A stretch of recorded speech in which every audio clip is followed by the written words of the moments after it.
Hi there and welcome to Andy Robinson RC, and cheers for checking out the channel today and joining us on this episode. Right, well, it's finally done. We've got the Tamiya TT02 Type SRX, which is kit 58720. And for the eagle-eyed of you, you may notice this is a Celica GT-Four rally car body, which was released on the, well, just literally come out a few days ago on kit 5818. And what I've done is I've sort of put both of them together. So we're running the new TT02 Type SRX chassis, which has just been built, and then I put the Celica body on because you don't get a body with the SRX kit. So I thought we can incorporate two new releases at the same time. So here it is. If you want to know what colour I've used on the bodywork, it is, I think it's PS51, and it's anodised aluminium in purple. So in some lights it looks darker, and in some light it's quite bright. It's got a bit of a chromey effect, but it's actually not a dark colour at all. I think it's worked quite well on this. Now what you do have to do is, so I made a slight mistake, is because of the type of paint it is, when you clean the body inside before you paint it, make sure you 100% get all the water residue off, as there is the odd spot now and again. I'm not overly concerned because it's going to be raced, so it'll probably look worse than this after a while. But I think overall it's turned out quite nicely. Now before we run this for you, we're going to whip off the body shell and you can have a look underneath.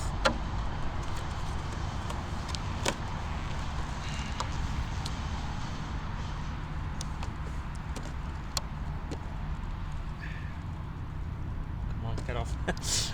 Thank you very much.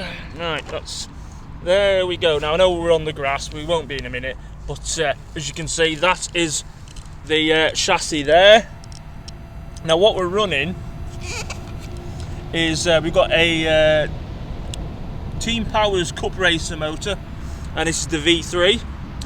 We've got a 1080 Hobby Wing Quick Run ESC, so it's programmable, and we've got a very nice Savox Black Edition 1251 MG servo for the steering, so that should make it pretty responsive.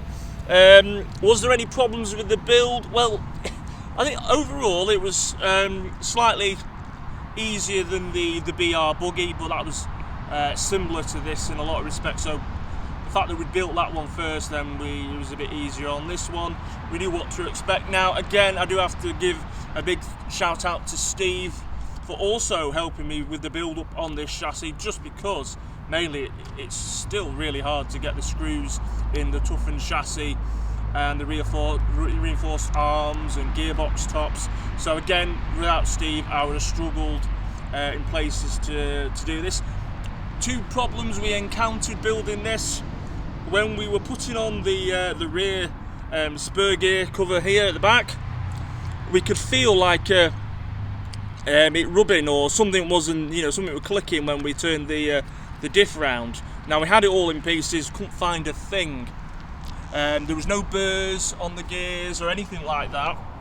So what we thought was, the maybe, is that with it all being hardened, the hardened chassis and gearbox tops, we thought when this was all being clamped down, it was pinching slightly and just catching the crown gear or the spur.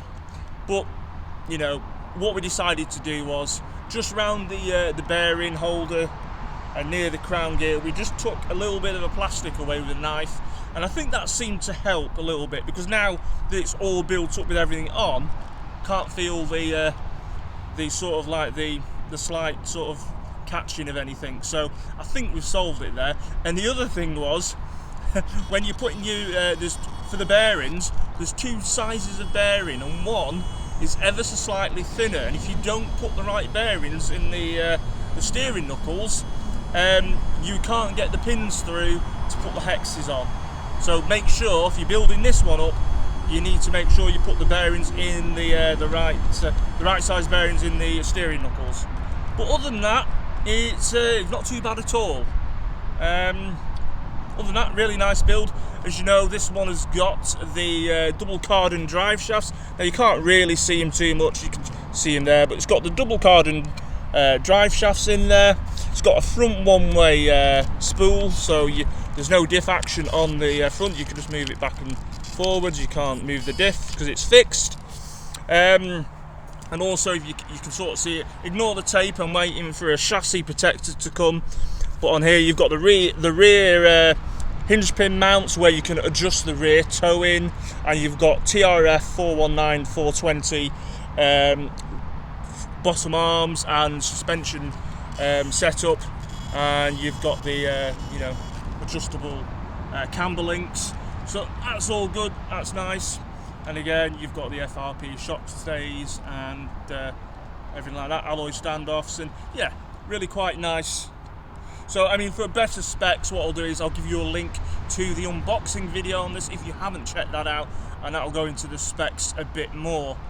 I tell you what I did have though, so I'll mention it. A friend of mine, Lee, who does a lot of racing, has done a lot of racing with the TT02, says what ideally you need for this chassis. Now you can't see them because I haven't got them fitted, but they fit on here around the gearbox, and what they do is they get these suspension the arms off the shock towers and onto there, and that is meant, I've not driven it like that, but that is meant to really help it on the track. So could be doing that to this one.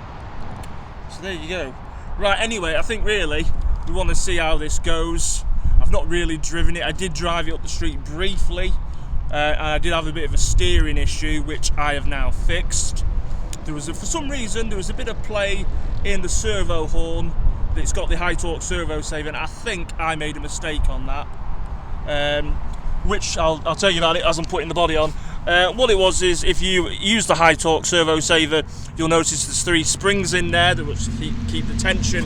Now, because I have problems with my hands and arms, the only way I could get it all assembled was to stretch the last spring, and I think what I've done in there, I sort of like ruined the tension of the spring, and it caused some play in the servo saver, and it was causing the car to not centre properly when the steering zeroed. So, but I think I've fixed that now. That's a mess around with it and mess with it, but I think I've sorted it. But I may still have to buy a new servo saver. But again, I wouldn't have encountered that problem generally unless it was from my gammy hands. Anyway, I think we just want to see this go now. So I apologise for any of the noise you can hear at the cars, but I wanted a fairly flat bit of tarmac. Now, I will be doing some racing with this at the club, and what I've done here, I have got some proper racing carpet tyres. So I've just got some standard tyres on this, and I've raised it slightly so we're not catching the ground as much. So hopefully it won't be too bad. I'm going to move out of the way. So yeah, anyway, so this is set up just for on this tarmac really, but it will be raced, so it will actually sit even lower than this. Anyway, that's the steering, nice and responsive. So I bet you now this van drive is going to go now I've decided to do this. Anyway, let's see what it's like.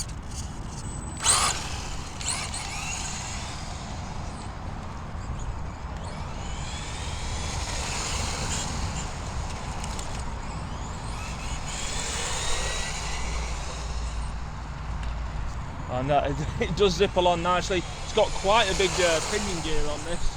It's a 27 tooth pinion. But yeah, I mean, oh, yes, it does go nice. Bit slippy on the back, but we are just on really standard Tamiya kit tyres, so it is a bit slippy and slidey, but it's nice and smooth, and it does go well in a straight line now, which is good.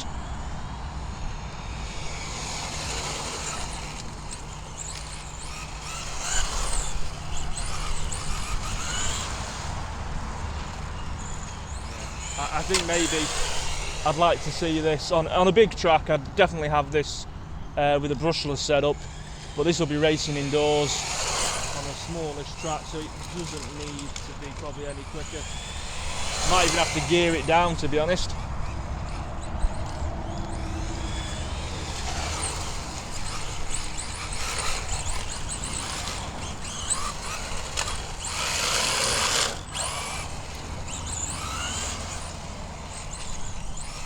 does look good going now. Look at that, hey. I'm glad it's raised the ride height as well, because it'd be catching all over the place, I think.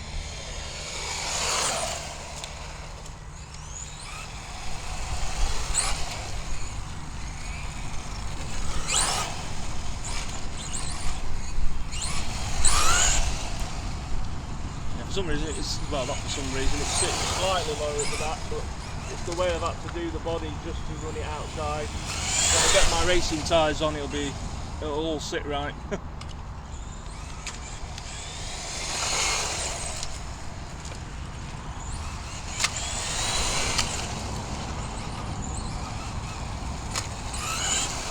Nice and smooth, it really sounds nice. Turns nicely as well, and it gets up to speed pretty quickly as well, which is lovely. I'm not going to profess to be some sort of touring car driver.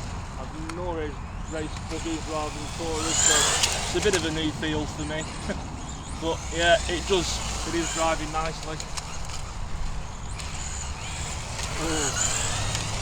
Anyway, we'll blast it up there, and then we're going to bring it back, and we'll wrap this video up for you.